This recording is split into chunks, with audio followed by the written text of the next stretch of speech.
পৃথিবীর কোনো মানুষ জানে না তার জুড়া আল্লাহ কোন জায়গায় রাখছেন, ঘরের বাড়ির কাছে রাখছেন, না বিভাগের বাহিরে রাখছেন, না জেলার বাহিরে রাখছেন, না বাহিরের দেশে রাখছেন, কেউ জানে না। আল্লাহ এবং যে আমার জানা আছে।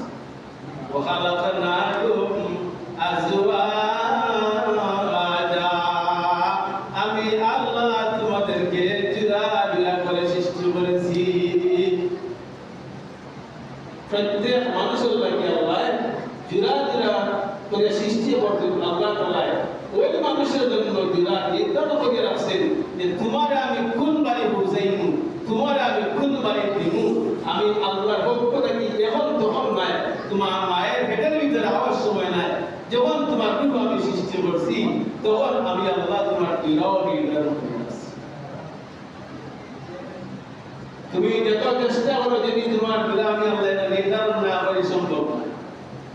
আর চেষ্টা আমাদের কাম।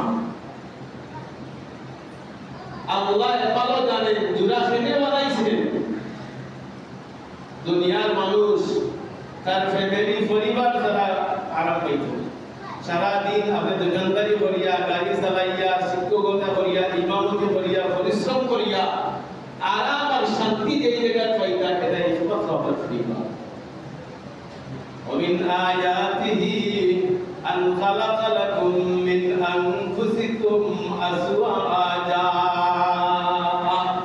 আল্লাহ তাআলা আমার অনেক নিদর্শন আছে, এর মধ্যে একটা নিদর্শন আন খালাকা লাকুম আজওয়াজা মিন আনফুসিকুম আজওয়াজা লিতাসকুনু ইলাইহা।